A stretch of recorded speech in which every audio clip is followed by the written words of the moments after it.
Hello, folks, and welcome back to another episode of Generation Red, the kettle corn of Husker fan podcast, where we try to be sweet, but at times we get salty. I am your host, Ken. And I am your other host, Scott.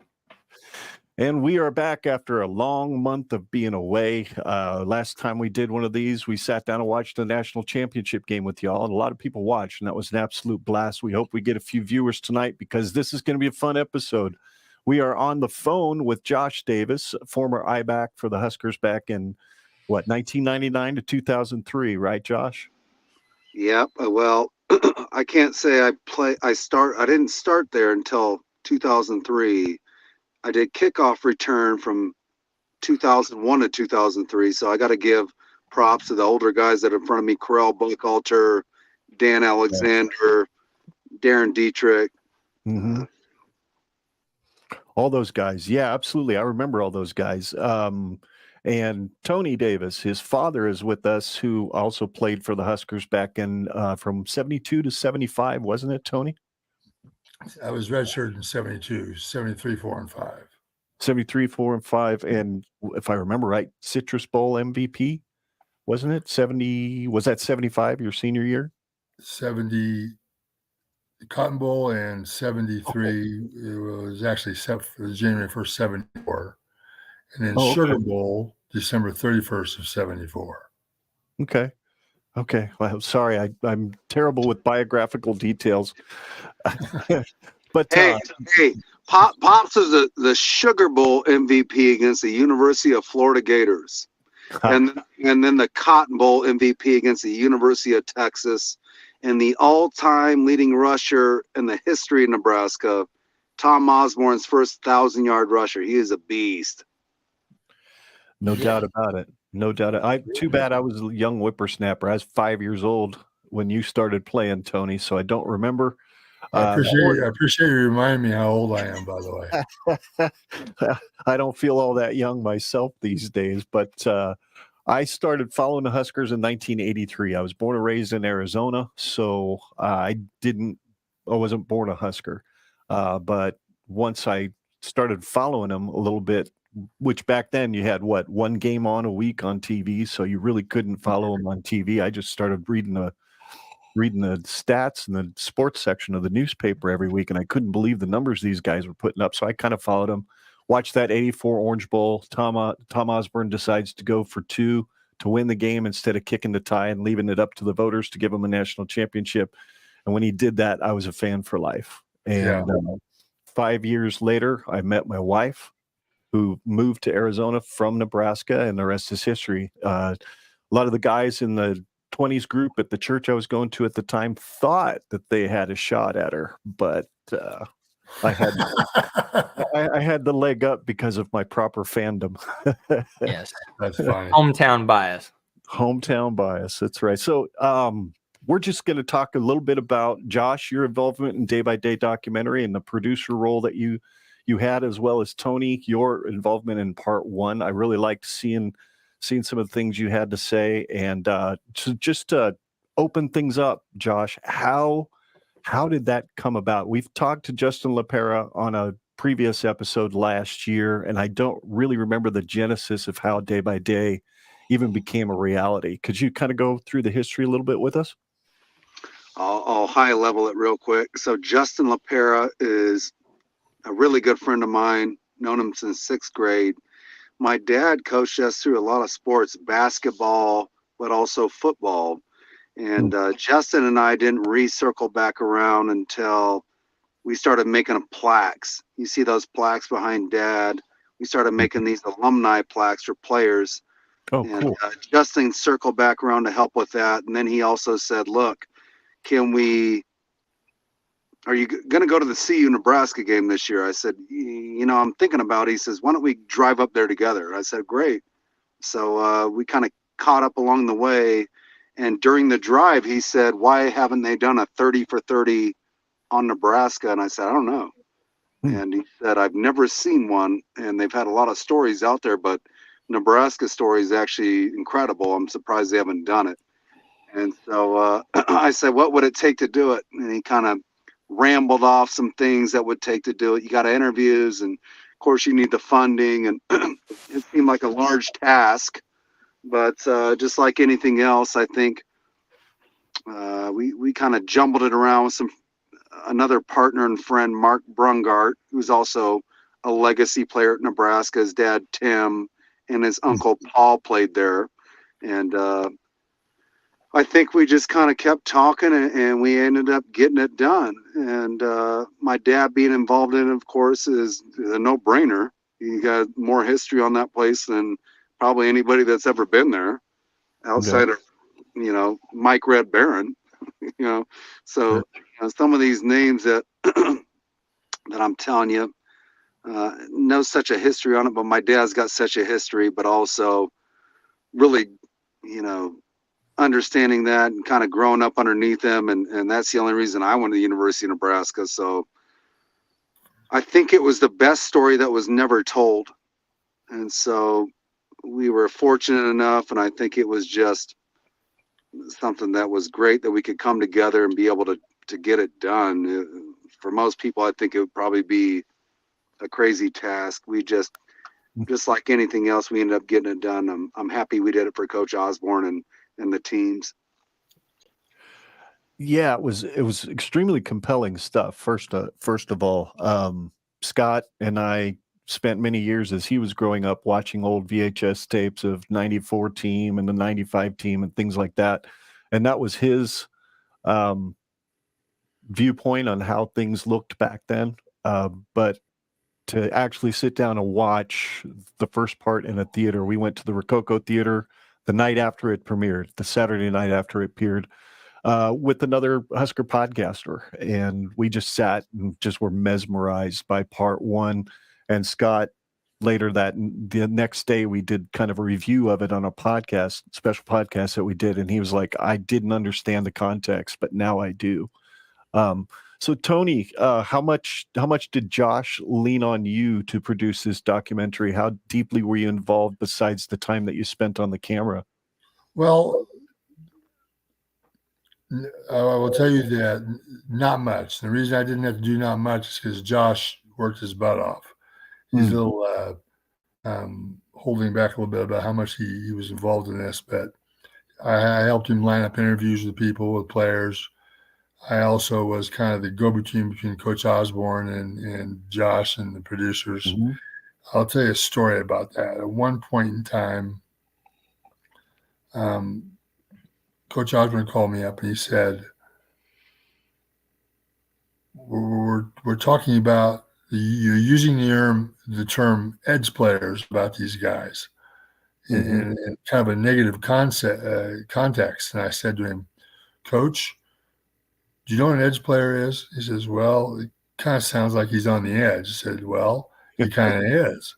I said, an edge player is a player who understands the violence of the game. Yes, sir. Now, do you know who your first player who understood the violence of the game was? He said, who? I said, me. I said, if you understand the violence of the game and you like the violence of the game, you're going to play violent. And that's needed. So it doesn't mean dirty, doesn't mean cheap, it doesn't mean anything, but being on the edge means you're playing with the appropriate violence needed. And those are the kind of things I did with regards to helping Josh. But I was blown away when I saw this thing. I mean, it was really good. You know, Justin LaPera was Josh's fullback in high school. Oh, okay. And 5'6", about 150 pounds. Yeah, he looked a little short in some of those pictures. Do you have any questions, Scott? Anything that's crossed your mind that you want to ask? Well, I was just curious, did you guys ever really even step back and think like, I want to tell the story as I remember it to the best of your ability? Or was it more of a type of situation where you were like, we're just going to let the cards fall where they may. We're going to just do interviews. We're just going to talk to people. We're going to get all of this information, hundreds of hours, I'm sure, of just pure and total documented information. And then did it all come together just naturally, or did you really have like a a product that you kind of had at the end of the road that you were trying to get to. And then when you had all the information, you just kind of fit it into place to best make that story tell itself. Like what were you guys kind of going for there? I think Josh.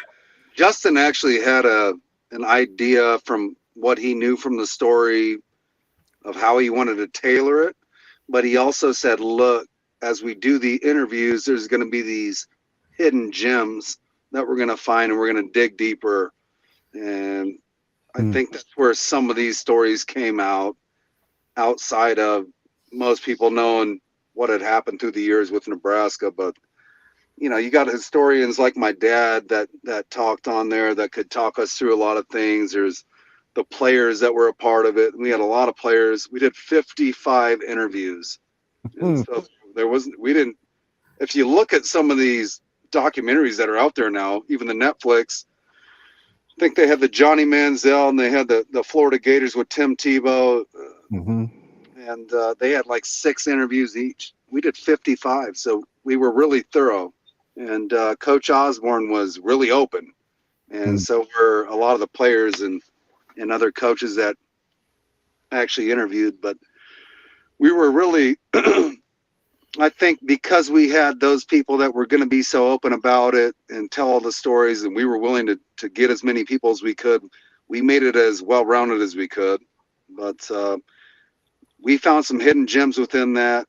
But a lot of people, if you remember those years, they kind of got brushed over, and it's been a long time. But there's a lot of drama that happened. And I'm glad Coach talked about it. And then you had guys like my dad that talked about it, talking about the drama, the edge players. And you had other coaches like Bobby Bowden talking about what it was to coach those kind of players that were on the edge and in trouble and trying to save players. So we didn't sell the audience short, that's for sure.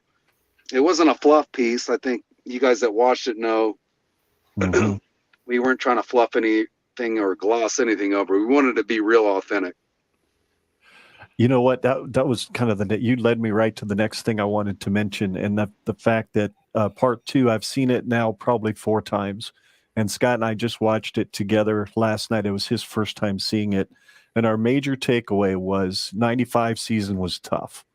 The most dominant team in arguably college football history had some of the hardest stuff to wade through that season.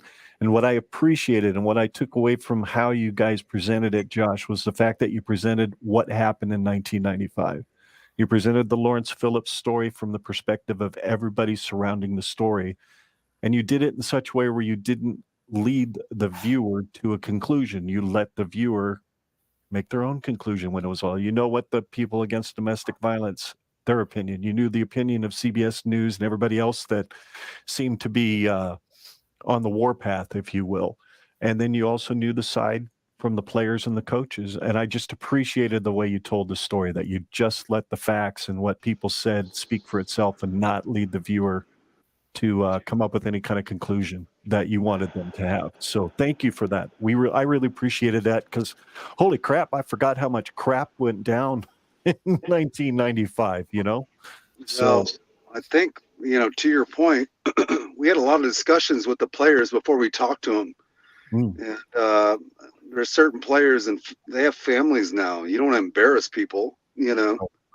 So there was a lot of discussion, especially with some of these players that were former players that are guys you really don't want to mess with, you know? So, you know, the Peter brothers and you know, Riley Washington and people that knew Lawrence Phillips and you know, you had to really make sure that everybody was okay with how we were going to ask questions or what we were going to do with the story, because at the end of the day, I mean, we're all alumni that made the film too, outside of Justin. And we didn't want to embarrass anybody. Everybody's got families. You kind of know what that looks like if you got a family. People got to live with this stuff. And we wanted to make it real, but we didn't want to embarrass anybody. So there was a lot of talking with people and making sure we were okay with going down certain lanes. And surprisingly, we got the green light. You know, let me just say this as well. Josh that was a big challenge, delivering this message without embarrassing somebody or hurting somebody. The players were very open and honest. I was very impressed how they didn't hold anything back, because that team, I was on staff. I was part of the recruiting of most of those guys that played that era, and I will tell you that group of players had held each other. They held each other accountable better than any team I've ever been around in my life. I mean, you should talk about how many fights there were in practices, for instance. I mean, there was brawls. These guys got after each other. They challenged each other. You had what was arguably the greatest quarterback in college football history. Tommy Frazier was a field goal away from three national championships. A field goal away from it. Unbelievable. I mean, he was unbelievable. And they sat there and they talked about how they didn't like Tommy. And Tommy said, I don't care if you didn't like me. That's what, he wasn't there for that, know. And if you know Tommy, that's what Tommy is. I love him. And he's leading your team. And that's a general you want leading the team, And you had coaches. It was such a combination of everything that fit together. Coach Osborne was so good at allowing his coaches to do what they needed to do to get players ready, even though I know sometimes he thought maybe that's over the top, but he let some things go. But the way that Josh and Justin told that story was like the guys who were in it, the former players who were in it, wanted to tell that. You could tell they wanted to tell that story, and it was wonderfully done.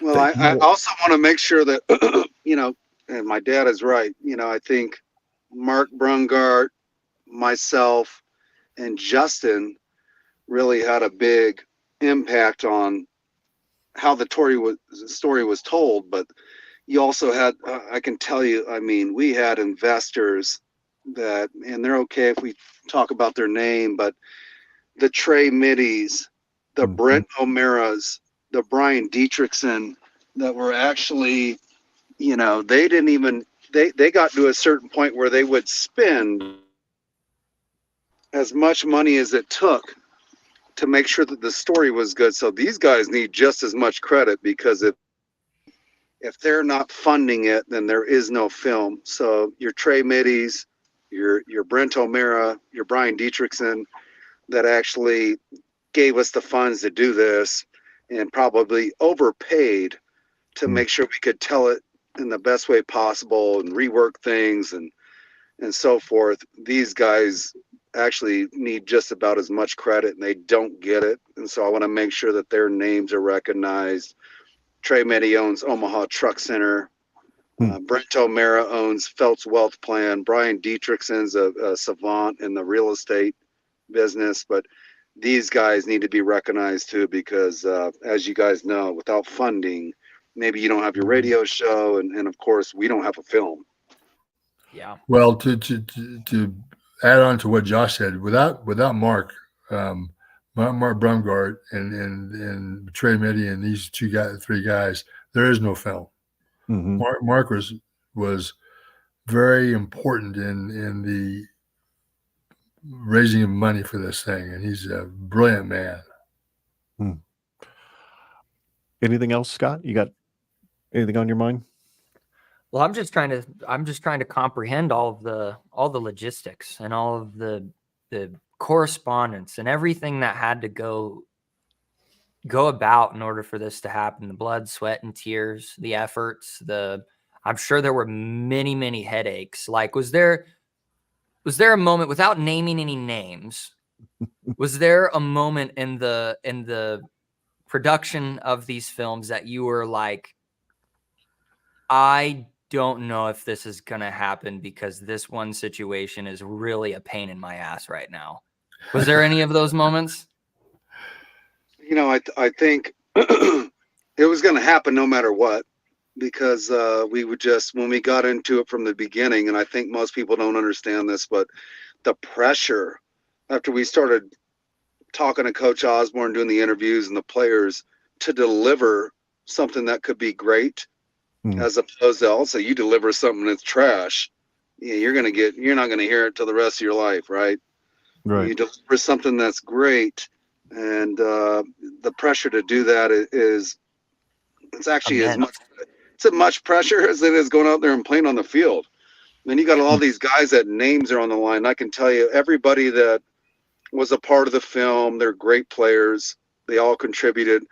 And like my dad said, that the practices, these guys are probably as physical as most people don't understand how physical football is. It's more than just going out there and running plays. You got fights every day. And it's not even just a practice field, it's a locker room. It's when you see each other off the field. Not everybody gets along.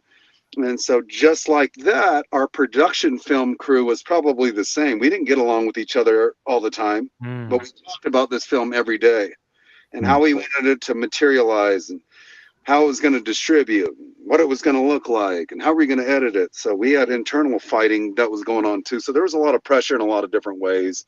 At the end of the day, Justin LaPera, Mark Brungart, myself, the investors, we made sure that we delivered something that was great. And I think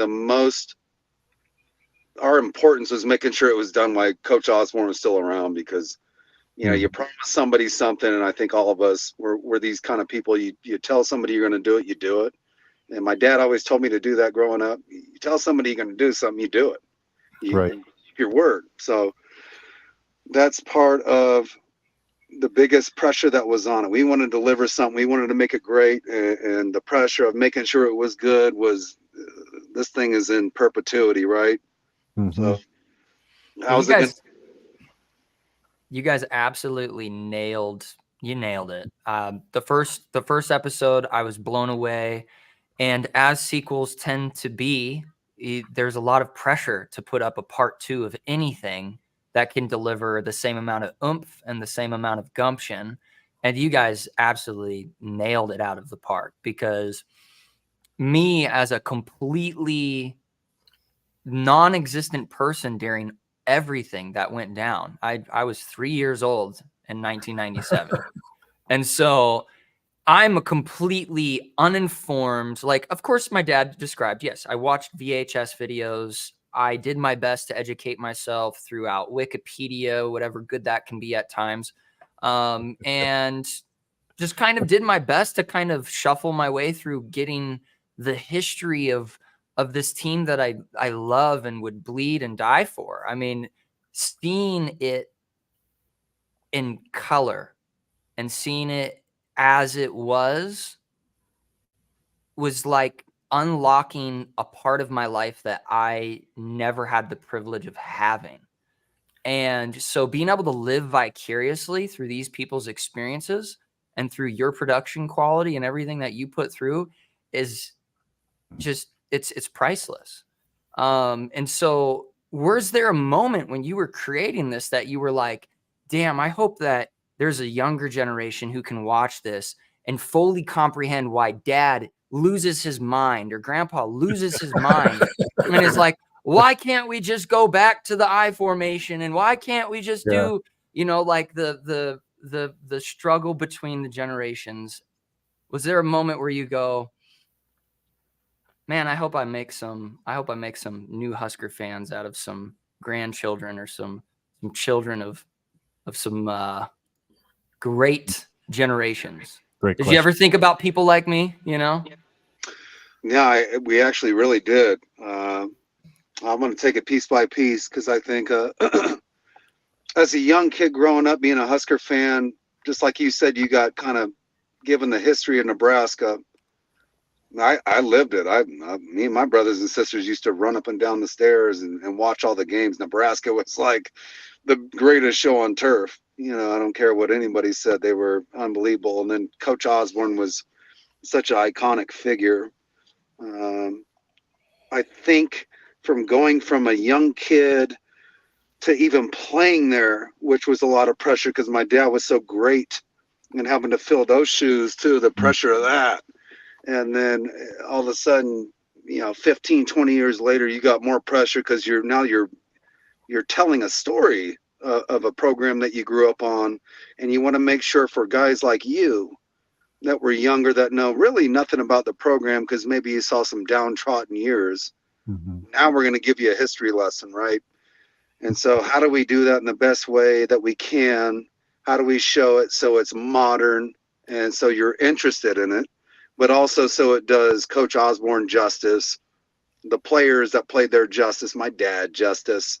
You know, I think there's so much pressure that I think most people don't understand. It's almost like I grew up there as a young kid, then I had to play there under the pressure of my dad and delivering and the guys that I played with that I love and respect. And now I'm making a film on something with some guy that, you know, I grew up watching and idolizing in the program. It's like my life came full circle, but I can't even tell you what it feels like to have something like that as a little kid. And then, you know, having that come full circle, but also have my dad in the film and these guys that I watched growing up and Coach Osborne. It's like, it's almost this unbelievable feeling that for me, it's there's no other feeling like it's definitely a God thing for me. There's no way my life comes full circle like that, you know. And I'm very appreciative for having the ability to do that, but also taking the risk. Some people wouldn't take the risk. We could have had a conversation in the car with Justin and said, that sounds great, but we're not doing that. We all rolled the dice and took a risk and put in the effort and wanted to make it just as great as, you know, when we played there. Again, me and Mark both grew up on the place. My dad is the only reason why me and my brothers and sisters love that place, you know, and Coach Osborne's a huge reason for that. And the teams that had played are some of the greatest teams of all time. And I think we were just shocked that there was never any ESPN 30 for 30. They tried one and they couldn't get it done. So here we come and we're trying to try the same thing. And what's it all going to look like? And how do we want to make it for, you know, younger kids like you that were growing up that didn't know much about the program? We wanted to make you guys love it and try to modernize it so that the kids that were coming out through middle school and high school want to go to Nebraska. And I think we tried to do that the best way we could. I think we delivered a good product. Whether kids want to go there or not now, that's remains to be seen. But, you know, it's something we grew up loving. So we were going to give it 150%. Well, for fans like me who lived through that time and experienced all the pain of that long streak of bowl losses. I mean, how much would we love to go back to a long streak of bowl losses nowadays, right? We'll get there. We'll get there. We will get there. I think I like Coach Rule a lot. I spent a little time with him this year when I went back for a game. Went down to practice field and visited with him, and I like what they're doing. Listen, give him time. He knows how to rebuild programs. Give him time. I think he's the guy. I absolutely think he's the guy too. And when I heard he was kind of in the list, which we could talk about that a little later, I'm just thrilled with Coach Rule, and I love the staff he's put together, including the young kid coaching wide receivers because he's hungry. I love that kid. I gotta say that. Go ahead, Scott. One of the things that I thought was really kind of like upsetting to hear in the documentary as a person who wants to see Nebraska return to a state of national dominance. Like, I think we can get there again. It's just a matter of how. But I'm watching this film, and Scott Frost said it himself in the documentary, and I'm sure other people relayed this exact same sentiment, which is you're like, and Josh, you were just talking about this earlier, that there was just, no, Tony, you were just talking about this earlier. There was such accountability. There was such a staunch and stark culture that existed in the late 90s, all the way up until Tom Osborne retired. It had never been seen before. And Scott Frost said it probably won't be seen again because the culture of college football has shifted to more watered down, and, you know, things are safer. That's fine and everything, but you can't really get away with some of the hazing techniques and whatnot that were used back in the day.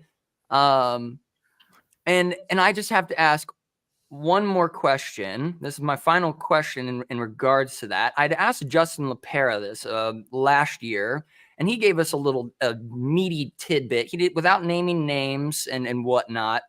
There were some stories that never made it into the film of things that went on in the culture that would make people cringe or make people pucker up a little bit, make their buttholes pucker up quite a bit.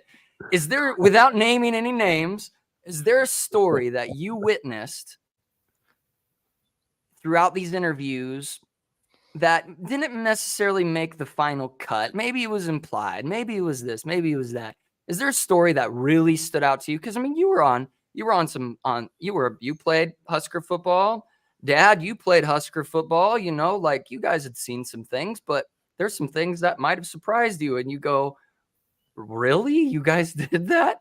Do you have that moment? If you don't, you know, that's fine. Take a moment to think about it. I remember the story Justin told. It was great. I guess I'm not surprised about anything from growing up in my household to growing up to college football, but and seeing what that's like. I don't know. You've heard the stories with Richie Incognito. I mean, I'm one of his friends. So I've seen a lot of things that were probably ugly and nasty and things you don't want to talk about. My dad played, you know, with teams back in the 70s and guys before him. There are probably way more interesting stories than we could ever even tell in the documentary. And then after that, played in the NFL. So the stories he could tell you, you know, are probably much more interesting living room conversations, but probably not really meant for kids' ears, you know. But Right.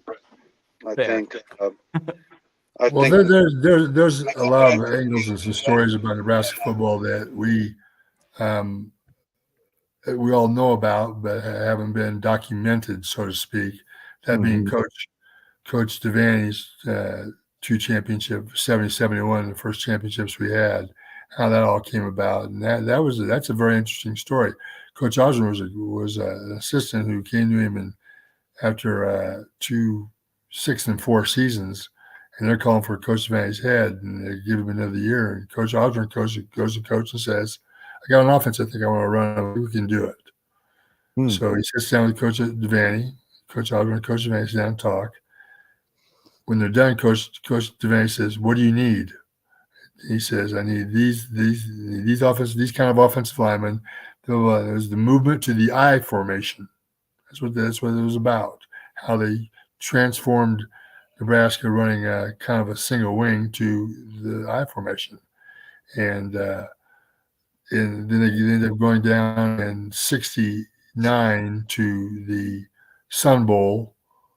And was the Sun Bowl? They played Georgia. I think so. The year before the 70 championship game, and they beat the crap out of it. That team was 5th in the country, and that was kind of the beginning of the 70-71 national championships.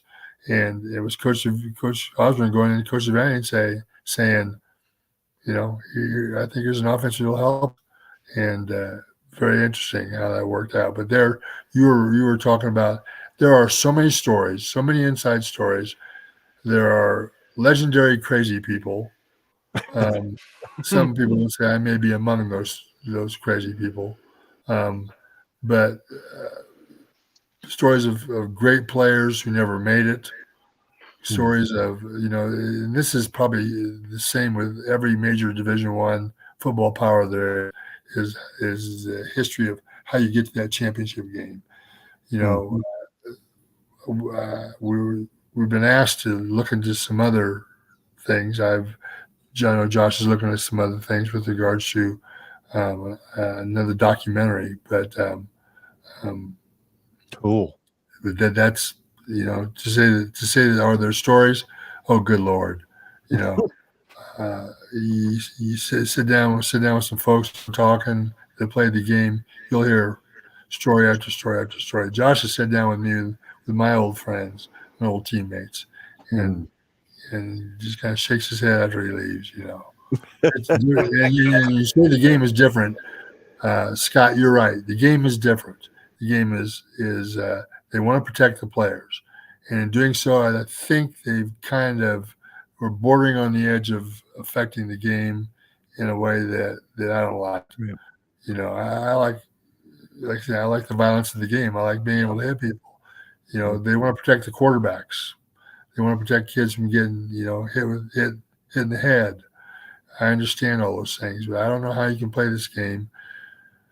The equipment they have now is so much better than the equipment we had when I played with regards to helmets. And I'm glad that is. I'm glad my son didn't have to wear the same stuff I did. But it changed, and it's changed professionally. It's changed collegiately, and I don't know that I am a big fan of the NIL. I don't know if I'm a fan of that at all. Let's see what happens in the next 5, 6, 7 years, and that's about all I gotta say. I think, like he said, I'll piggyback on that. I mean, you guys could have story after story and episode after episode of bringing on 50 craziest players in Nebraska history. I think that might be a fun show to listen to. Well, if you get us the list, we'll gladly reach out. Maybe you can help generate that list, but I got a few off the top that I ain't gonna say their names. I can tell you some of the toughest players and the best players that will wring your neck or turn your lights out. I mean, you talk your Jerry Murtaughs, Right. Oh, yeah. and your Bob Newtons. Some of these guys are so great, but at the same time, their stories are so funny. You wouldn't even believe them. They seem fake, but they're real stories. I think we focused a lot of our film on the 90s teams, but what came before them with these guys when my dad played, and you don't get the nickname Tough Tony Davis because you're soft. I mean, you've probably done some, things that make people look at you sideways or want to walk the other direction, So Yeah. I think there's a lot of players that are like that, like him. What I will say about those same players and even him is he has one of the biggest hearts you ever meet. And these same players will take their shirt off their back for you, And but when it's time to lace it up and put the helmet on, those are the players you want in your foxhole. These are the players that, hey, I know he's going 110%. I want this guy with me, and I don't care if he's thinking, about X, Y, Z. I know when he's on the field, he's a maniac. And this game, I had a recording. My dad said, football's a violent game for violent people, and that's why I like it. And that's when he was younger. And I actually could relate to that, and so do a lot of other players. You got to really like the violence of the game. It's the most violent game out there. You guys talked about stuff that's changed with the NIL. They took kickoff return out of the game. Yeah. That's what I did. That's what I, luckily and fortunately enough, had a record for it, Nebraska. And they've taken it out. Why? The violence of it. Well, you got to love violence. You got to love to get physical. And I think that's what the common bond is. But the stories could be endless. I mean, there's a lot of great players. And, we love them all. There's, I think me and my dad, we got a real propensity to, we just got a lot of love for players. It doesn't matter your background, creed, color, you name it.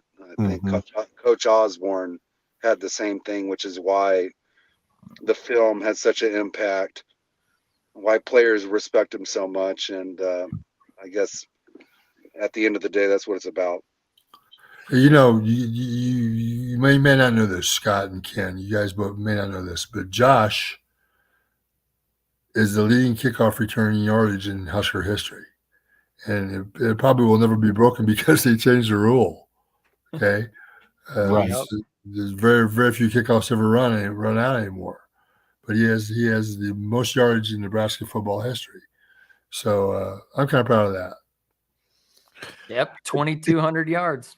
It takes a brave son of a gun to go back there and wait for your head to get taken off, and you're just standing there waiting for the ball to come down. Back did they had kind of a halo rule back when you played, didn't they, Josh? Or was that just for punt returns? I don't remember how They close actually, to get to you before you caught the ball. they did have one for the punt return, but Coach Solich being another warrior, Mhm. and most people don't know his nickname is Fearless Frankie. He was crazy too, you know. Mhm. Mm-hmm. But he would 145 say, pound fullback. You ain't fair catching it. You got to fair catch it, So Yeah. there was no fair catching it. You had to answer to him if you fair caught anything. And so Mhm. kickoff return, there was no fair catch. But Mhm. as you see now, they can fair catch it from anywhere. It's just mind blowing to me. When I was lucky enough and privileged enough to play in the NFL, I played under Herm Edwards in my rookie year, and that was the year that you see him on the playoffs. He says, "You play to win the game." Hello, right? Right. Yep. That was the team I was on that year. Oh. I was actually a wedge buster, and I don't know. Most people don't know what a wedge buster is, but you're the guy on kickoff coverage, and you're the first guy down there, and they got a tight end, a fullback, and most likely a left tackle or right tackle got formed together for the kick returner. My job as the wedge buster, running full speed, is to blow the wedge up. That's your job, right? So Mhm. most people might think that's crazy, right? Because you're just a missile. But I Yeah. can tell you, after that year, they eliminated that out of the game. So what does that tell you? They're trying to take more violence out of the game, but those were things that we did because it was part of the game. So you got to really, again, enjoy the violence of the game. And I think me and my dad had that a lot in common. He grew up, he was the youngest of brothers. I was the youngest of brothers. Our brothers used to wear us out and beat us. So I think you grow up tough like that, and but you also have a big heart, which he does. And Mhm. I think that's part of the game. A lot of guys that played, they got such huge hearts, Mhm. and no matter how crazy you think they are, how violent, a lot of these guys got such big hearts, and they'll do anything for you.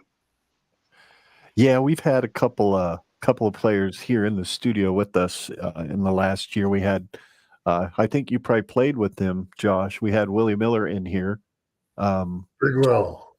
told his story of addiction and alcoholism after leaving the game and then getting in recovery and getting back connected to his faith and things like that. He was in the studio, told that story. Scott and I are in. I don't think I'm speaking out of turn, but both of us are also ones who are recovering from addiction and alcoholism. So, I This got is to say, not because non-alcoholic wine over here. Just had to yeah, clarify. because because you brought up Willie Miller, I gotta rewind back the tape for me and just my personal things with Willie. When I showed up here my freshman year, we were running over the bridge on the cement. That's how they trained us in the summertime. Went down there in the summer. Willie at 2:45 was probably one of the faster guys you ever run with. He was unbelievably fast, but he was also a little on edge, like Dad was talking about, edge players. I've seen Willie, and God rest his soul, Darren Dietrich, after a film session of which didn't go well for Darren. We're walking down what is the back staircase area down to the athletic training room. And I saw them both get in a slight little argument where Willie ended up choking Darren up against the wall, and the Darren went no pieces of him. I can tell you that. So there's levels to this where people respect you, and there's craziness Mhm. everywhere. But Willie, he's got a good heart. The guy, he Good showed up dude. every day for practice. The days I showed up down there, the humanity that guys showed for each other, the love that they have for each other, but also it's like being a family, right? You don't always Mhm. get along, and sometimes you go to the extent of violence, which is the game of football. And Mhm. it's interesting what most people would think is normal and not normal, but the normal that we would face every day sometimes looks crazy, right? So Mhm. Yep. Willie Miller he's a warrior. Everybody I played with is. I'm sure Dad would say the same things about the guys he played with. Um, I mean, you got to have a different kind of mentality to play this game. Mm-hmm. For sure. For sure. I'd like to talk about what it was like interviewing the players from those 90s teams when it came to telling the story of Brooke Berringer. I'm pretty certain there was not a whole lot. There was probably some parts of the interviews you didn't include just for the sake of time, but I can imagine the emotion that was going on in the room, especially that short clip of Clinton Childs doing all he could not to break down as he was talking about Lawrence after he passed, and Brooke Berringer and all that stuff, the pain that those guys went through with that. And I know for me, watching them lose to Arizona State in 96 in that second game of 96, and seeing clips of that game and seeing the number 18 on the back of their helmet, it broke my heart watching that all over again. So I can only imagine what it was like for some of those guys to tell those stories again. What I can't imagine. What was that like, talking to them about that stuff? Let me preface this. Because Josh will talk to you about that. But here's a little story about Brooke Berringer that most people don't know. We're getting ready to do a football camp. I'm on staff in Nebraska. I'm not a graduate assistant. I'm a head of computer operations at the time. I was also doing coaching staff at that, and I had part of the football camp in the summer. I get a call from a guy named Clark Redding. Clark Redding's brother was Dave Redding, who played in Nebraska with me. Clark was a good football coach, and his family's a football family out of North Platte. And I get a call from Clark saying, listen, there's a quarterback here he lives in Dodge City. So there's a quarterback down here. He's 6'5", about 190 pounds, can run real well. He's a great quarterback. He wants to go to your camp, but they're calling up there saying that you can't get in because it's full. So I went to Coach Osborne, and I said, Coach, Clark Redding called. Coach knew the Redding family. And he said, there's a quarterback there you got to have. I told him his size, this and that. He says, get him here. So I called up, got Brooke into the camp. I went down and picked him up at the bus station when he bussed in, picked him up at the bus depot, and drove him down to the dorm where they stayed. 3 days later, he's offered a scholarship. That's a Brooke Berringer story. So he was very close to not even wearing the scarlet and cream then. Yeah. Wow. I did not know that. I think to piggyback on that, you could tell the emotion through the interviews that we did about Brooke, to the coaches, the players, you name it. I saw Turner Gill get really emotional. As we started to do the interviews, Coach Osborne was real stoic until he started talking about Brooke. He became emotional, which was a little shocking to me. I've never seen him like that. Charlie McBride, Aaron Graham, who was his best friend. Tony Veland had a close relationship with him. They were a fellowship of Christian athletes. Ron Brown, who was just unbelievable through the whole film. But I don't know. For me, it's different. We did the interviews on him. I guess for me, it doesn't matter when you go. Dad's got players and friends he played with. I got people I know that I played with that they're dying now, and that's still emotional. I don't care if you're on the team or not. I mean, I know we're talking about a film, but you guys got the same people in your life. When people pass, it hurts, Yeah. And you just kind of deal with it the way you can deal with it. I think everybody's special and unique. I think Brooke was a great mentor to a lot of people around there. Coach Osborne respected him. A lot of the players did too. But a lot of young kids. No matter what age you are, when people die, it hurts. Yeah, my dad did a really good job teaching me about Brooke Berringer growing up. Obviously, the film just put it all together in such a way that just was so much more higher resolution than just stories I was told. But yeah, as somebody who was just a little infant child when he went on to the other side, that's just, for a person like me, it's important to know those things. Why is the only statue of Tom Osborne, I will quote him, not a statue guy. Greatest comment in the world. I laughed so hard. Well, I'm not much of a statue guy. Why is this backup quarterback? I mean, I knew who he was, but it's like for any casual viewer, it's like, why is the backup quarterback this guy? Yeah, he passed away and whatnot, but for a young generation, unless you don't really know the depth of what Brooke Berringer meant to a football No, program. he had a tremendous impact on the entire team. Yeah, He was, like Josh you said, guys he was did such highly a good job. highly respected. And can you imagine when you get word, and Coach Osborne got that word in that summer that Brooke had crashed, and he drives out to the scene. Can you imagine that? I couldn't. That, and then he made the call to his mother. Coach Osborne said, I mean, unbelievable. Yeah, it's like what they do in the military, right? You got to call.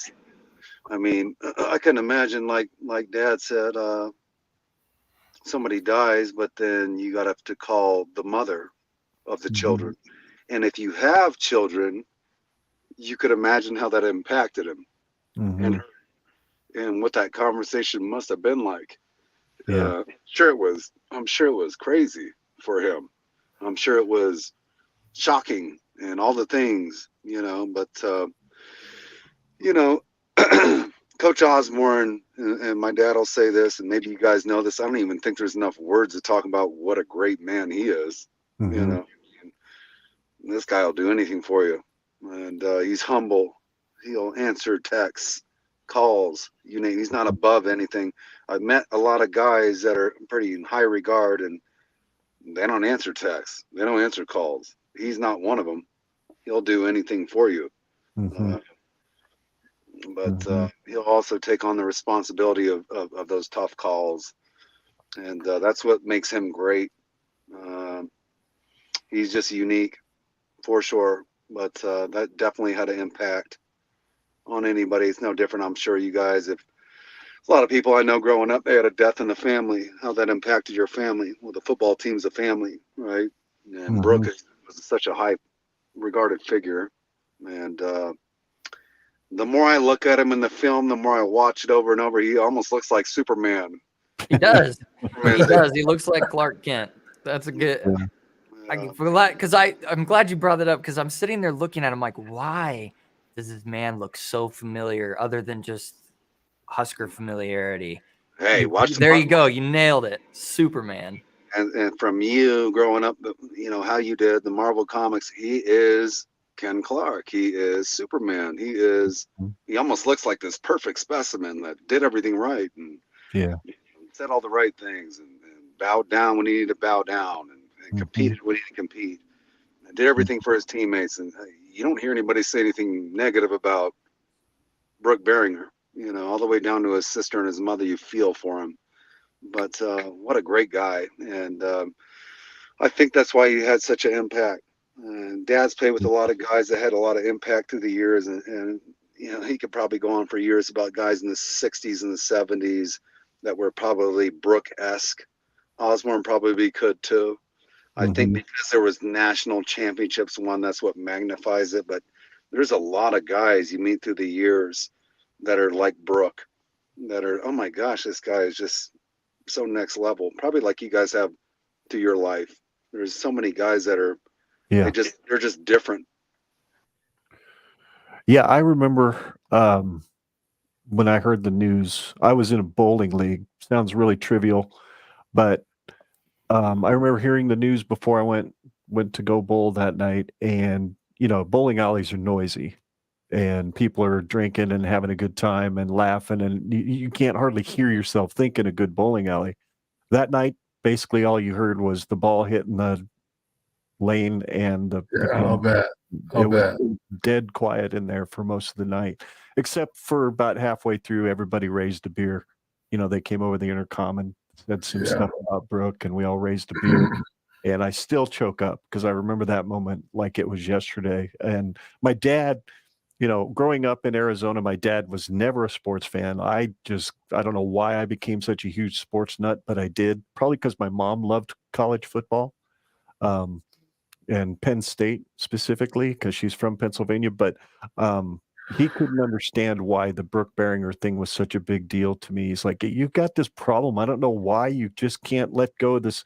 It's a football team. What's the deal? It's not that big a deal. He's just a kid. He died. Whatever. I said, Dad, you don't understand. And then I sent him a video clip a few years later of Jack Hoffman running a touchdown in the spring game. And I said, Dad, if this doesn't make you understand why I'm a Husker fan, nothing will. And from that moment on, he's like, I get it now. I understand. Yeah, that was very cool. I said the impact that player that adopted that kid as his own in Rex Burkhead, this is the kind of guy Brooke was. Yeah. That's who Brooke was. And he's like, I understand now. So Hey, Scott and Ken, let me ask you, who were your the one favorite player you guys had all time in Nebraska? Who were they? Whew, good question. Besides me. We got to get that out of the way first. Hey, while you're thinking on that, I'm going to tell you right straight up front. When me and my brothers and sisters were growing up, my dad was like Hulk Hogan to us. Oh my gosh! When he entered the room, the atmosphere changed. He had this charisma. He was just ginormous, but he also had so much love. But hey, that was outside of my second favorite player ever, which I'll say, and Dad, you go next while they're thinking, but my favorite player, and I've said this before, was Broderick Thomas. And I think while we were growing up there and through the late 80s, Broderick was so dominant, and he always had this charisma on the field, and what he talked about, he did. And at the same time, some of these players, I was so happy how Dad allowed us to be around them because they gave us the time. They were heroes, man, and they looked bigger than life. But outside of my dad, who was just the biggest, enormous figure we could have had in our life, that was my favorite player. But Dad, who was yours growing up? And then I'd love to hear who Ken and Scott's were. Who's mine? Let me think. I go back a long way. So Rudy Johnson, Charlie Choo-Choo Winters, of course, Jeff Kinney and Joe Arduna were just two flat studs. And they were on the 70s. Joe's on a 70 national championship team, and Jeff is on, of course, 71. Jeff Kennedy's number should be retired in Nebraska. Because he won. He took that Oklahoma game on by himself. Unbelievable, the game of the century. If you get a chance to watch it, watch Jeff Kenny. Unbelievable. Him and the other guy in that game, Richie Glover. I think Richie Glover made a tackle on defense. It was unbelievable. And those two were my, I was a freshman when those guys were seniors. So I had the pleasure of, after our freshman, I played the last year, freshmen couldn't play varsity football. You had your own freshman team, freshman schedule. After your season was over, 6 games, then they brought several freshmen up to scrimmage against the varsity, of which I got to do that. And I scrimmaged against the black shirt defense during 5 days of the game of the century. You talk about intense. Things were a little out there. I mean, you did something. You didn't do exactly what Oklahoma was doing. Willie Harper let you know. I mean, these guys they didn't pull. That's where I kind of learned. But that was the Coach Devaney era, which is a story in itself. Well, there's so many players I could name that would be my favorite. But even though his story was extremely sad the way it ended, by pure talent and skill on the field, I don't think there was anybody better than Lawrence Phillips.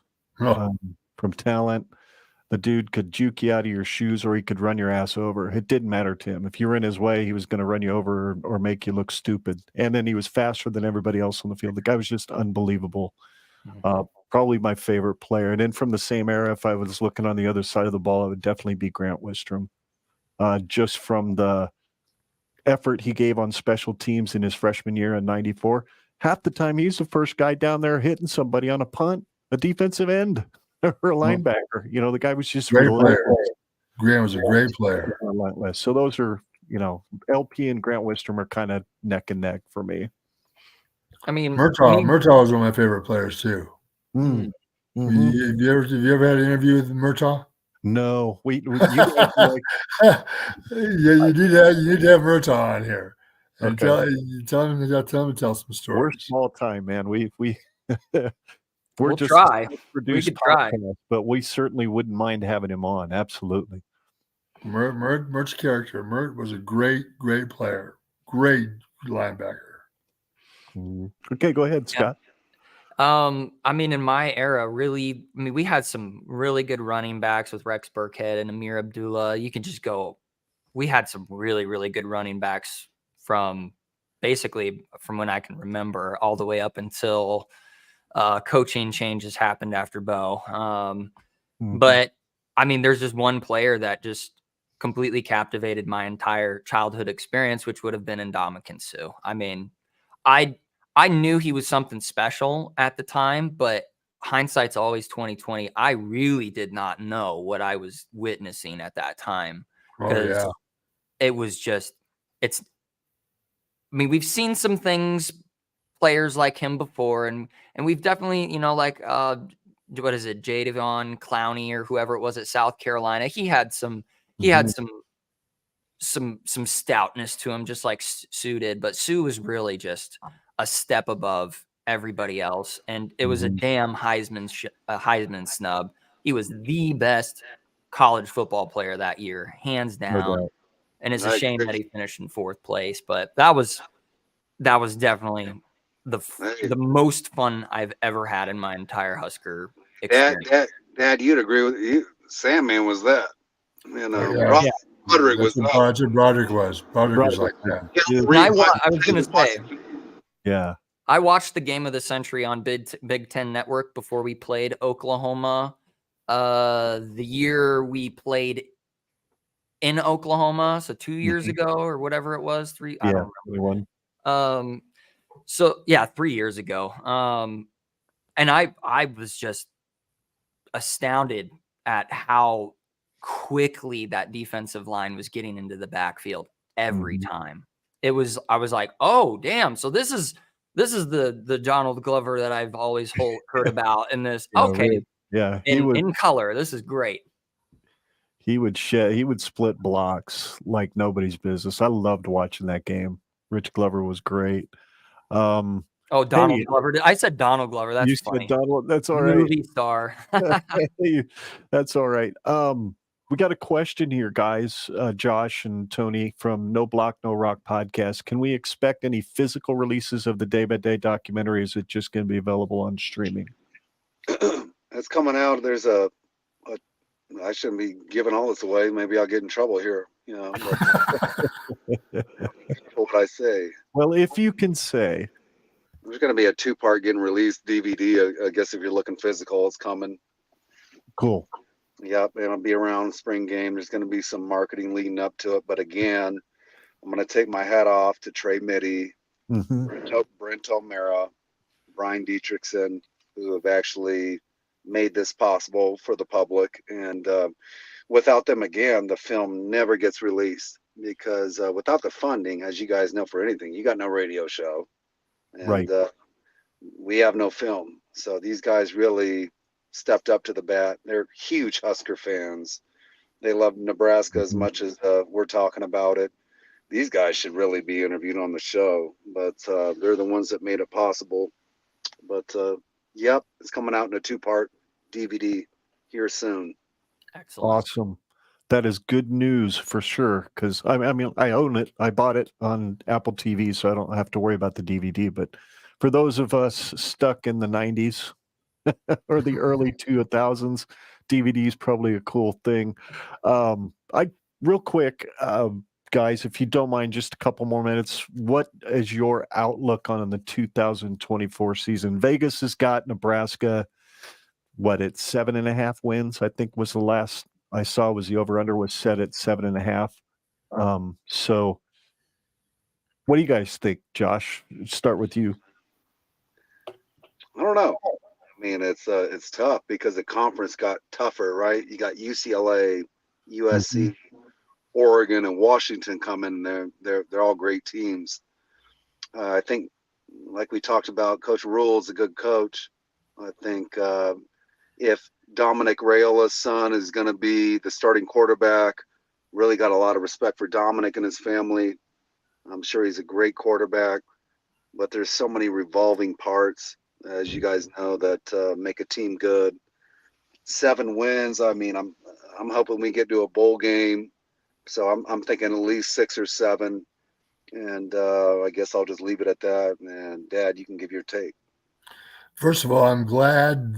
One of the things that pleases me the most is they hired a new quarterback coach. Okay. That was needed. Yes. Yeah, I agree. The quarterback play last year, when the top 3 quarterbacks, when they played, all made the same mistakes, told me there needed to be a change there. I'm glad we made that change. I think that'll help. Number one. Number two, you got a freshman quarterback who may or may not be the starter. But he's a freshman. You know, there's just only so much you can learn. You got to learn on the, under fire. And at that, when you go in Division I, Big Ten, Division I, you're talking about a different world. So it's going to take him a while. We got to be patient. But I expect us to improve. I like our defense. I'm glad Tony White's staying. That's huge. Defense, last year was the best tackling I've seen out of a Nebraska defense since Bo Pelini's teams. I agree. Yep. We tackled well. We did some things well. We just didn't close a lot of games we should have closed. That's part of learning how to win.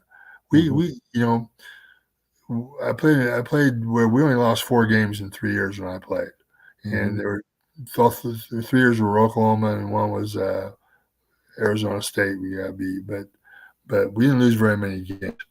And the reason we didn't lose very many games is you just had guys on your football field on your team lined up next to you who knew how to win and knew what it took to win, and that's just part of that game. And I like a lot what I see out of Coach Rule and his staff. I think we'll have at least 7 wins. I'm kind of in that neighborhood too, and I think Scott and I are probably going to do our way too early season prediction here. Probably next month will be our next show, but I'm kind of in that 7 to 8 win category. I look at the schedule, and the first 4 games are at home, and there's really Colorado, I guess, could be a test. Don't know. You just don't know. That's kind of a crazy situation there. And Illinois is really the first game coming into Lincoln where you think there could be some trouble, but Colorado will be trouble. Colorado will be trouble. They'll be tough. Okay. Well, you guys would probably know better than I would anyway. I just like being a jerk when it comes to Colorado. Well, you're talking to somebody who we live out here, and I got a lot of good friends who played there and went there who I like a lot. Their fan base is a little, edgy. Well, makes you want to punch them in the face. There you go. Just tell like it is. Yeah. We got a lot of friends. There's a lot of great athletes that we know that played at Colorado. Yeah, that we're really close with. But I mean, to the Dave Logans, to the Dave McLuhans, to the Jeremy Blooms, to the Clyde Sorrells, there's a lot of great players that we know that we're friends with. But Colorado's always gave us trouble. There's a couple games you guys saw in the 90s where you blow them out. But outside of that, hey, they came into Lincoln and beat us up a couple of times. Eric, the enemy, Yeah. Yeah, I remember those. Those were painful. I remember. Oh my goodness, guys, this has been an absolute treat for me as a Husker, and for Scott as well as Husker fans. This has been absolutely awesome. I've always heard the legend of Tough Tony Davis. I've seen some clips on YouTube. I will certainly go and find some more because, you know what, guys, we'd love to have you back if you'd be willing to just sit down and talk about some memories of playing for the Huskers and hearing the difference between what it was like for you, Tony, and what it was like for you, Josh. We'd really like, if you're willing, we'd love to have you guys back sometime in the next anytime. Especially fellas, 18 years sober here. All right, Congratulations. buddy. That's awesome. I'm That's about a sober adult right there. That's absolutely, yeah. I've got 15 months myself. So after, one day at a time, brother. One day at a time. absolutely. We'll come back anytime. You guys have been class act, and if you need anything, of course, me and my dad we always acquiesce. We're always about helping Huskers and former Huskers and Husker Nation. So Yeah, we appreciate that. Yeah, and this is kind of a perfect example of Dad and I's vision of what we would have hoped to have had from this show when we started it 3 years ago. It's called Generation Red for a reason, that we can come together from all sorts of generations under one common roof, and that is being a Husker fan. That's and right. My dad did me right, and I've got a little son on the way right now doing May. And so I'll do my part of making sure that when he's old enough to watch this documentary, he will too know, Is your first grandchild? It'll be my fourth grandchild. My oldest is my daughter, and her husband's stationed in the Coast Guard. They are moving back to Nebraska next month. We'll be driving out there to help move them back, and they're going to stay with us for a while, and he's going to be an engineer probably in the Lincoln area. And yeah, so where do you guys live? You Grand Island? Lincoln. You're Lincoln. We lived in Grand Island. Yeah, we lived in Grand Island for a while, for 30 years, and then we moved to Lincoln a couple years ago. So I have 8 grandchildren. No. Congrats. I have 5 granddaughters and 3 grandsons. Them granddaughters own me. Yes. Oh, I'm sure. I'm sure you. Josh has 3 of those girls himself. Yeah, those I doubt granddaughters you even will fight get it you, a little man. bit. Those granddaughters, especially when they look up at you with your eyes, those granddaughters will get you. Yeah. They will get I was you. trying to find a way that I could share this wonderful profile or this wonderful bow tie picture on your biography there, Mr. Tony. Did you like That is what I strive for. Listen, That is that was working back in amazing. the day. Back in the day, that was working. That's all I got to say. let me ask you, I get more grief over that thing. There it is. There it is. There it is. Scott. Bow tie was working. Scott, does that look like somebody you want to see in a dark alley? Oh, absolutely. As long as there's drugs involved, I'll be okay with it. Are you rocking like a Hulk Hogan stash there, Tony? Well, I don't think Hulk wasn't around there yet. No, he was taking steroids in Florida somewhere before he got into wrestling, but that looked like you had a little bit of a handlebar going on there. I did. I had a little bit of something working there. Actually, they crossed paths because Hulk was in Tampa the same time Boss was in Tampa. Oh, So okay. they're kind of the same realm at that same time. But, Dad, you saw him on a plane, a year or two ago? What'd he say? Yeah, well, I saw him. I was in the oil and gas industry for a long time, and I was flying out of Corpus, and they had a WWE event down there, and I'm the first guy on the plane. Here comes Hulk, the second guy on the plane. He stops right in front of me and looks around. I said, "How you feeling today?" He says, "Not very good, brother." Turn and walk back. We had a little conversation. I said, "I'm from your part." I said, "I had a little time in your part of the country." He says, "Tampa?" I said, "Yeah." So what'd you do? I said, "I play football there." He said, "For who?" I said, "Tampa Bay Buccaneers." He said, "What's your name?" I said, "Tony Davis." He said, "I remember you." I said, "No, you don't." But we had a little conversation. Yeah, he's a big man now. Jeez. Yeah, he is. No doubt about it. No doubt about it. God, I don't want this to end, but you got like your son so aptly said at the beginning, it's getting late and you're old. It's So true. am I. So yeah, again, I'll keep in touch, boys, and we will definitely do this again. You come to Lincoln, these 2 seats right here in the studio next to me, they're yours. if you guys want to come in and hang out and just have another talk, it'd be so cool. So we're see the Colorado game looks like. I know that. So, Okay. Good Lord, those tickets though. Whew, they're still $260 last I checked, just to get a nosebleed seat. So in Lincoln? for Colorado, yeah. No kidding. Geek anyway, that's what they were. So because we're not that connected, we still have to buy them from other people.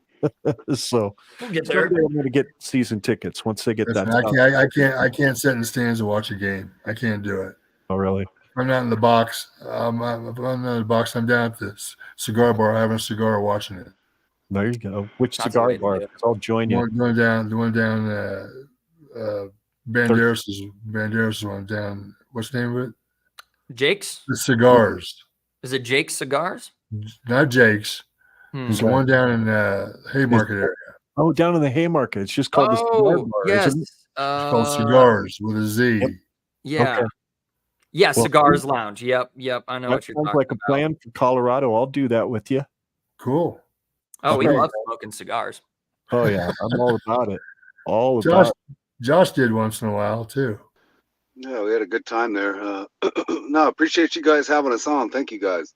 Yeah, Well, thanks, thank you for fellas. taking Appreciate the time it. on a Sunday. We You appreciate it. bet. We appreciate y'all very much. And where can folks find you guys on the social? If you want to give out your information, you're more than welcome to here. Well, Josh has a company called the Love My Cap, but it's not a social site. Okay. It's a site where you get. We're Go ahead, about as private as you get. But if you can find us, That's we'll good. there. You know. I get it. I understand that. Totally understand that. Scott, how about you? Well, that's you're not perfect doing it. timing because I decided I no longer want anything to do with Twitter. I still have it. It's there. I just deleted the app. It's just, I just don't want to deal with that anymore. Maybe when the season comes back around, I'll pop up on there. But really, don't worry about following me there. If you want to, by all means, but I'm probably not going to be there much anymore. So, yeah, you can add me on Facebook, send me a message, I guess. Scott Michael, if you want to, if folks out there want to add me on Facebook, I mean, you can see the memes I share. It's a great time over there. So. He's quite the food aficionado too. You ever seen him? Let's do skinny. I never trust skinny people to talk about food. Oh, you're just mad because I can eat all the food I want for now. And not have any. Yeah, for now. I know. For now. Wait till your 30s when that metabolism decides to revisit all those bags of Doritos you've been eating. It's not going to be pretty. Yeah. You can find the show at GenRedPod on all the socials, Facebook, YouTube, and Twitter. You can also send us an email at genredpod@gmail.com. Our web address is genredpod.com, where you can listen to all our past shows, including this one, as well as watch the shows on YouTube, including this one. And anyway, we really appreciate everybody who's watched, and we appreciate all of you who have downloaded this podcast and listened to it. Thanks again to Tony and Josh Davis for spending a great Sunday evening with us tonight. And until next time, he's Scott, I'm Ken. Together, we are Generation Red, and we're here to let you know that there just is absolutely no place like Nebraska. Go Big Red. Go Big Red. Iowa's corn. Go Big Red. See you guys. Take care, fellas. See you later.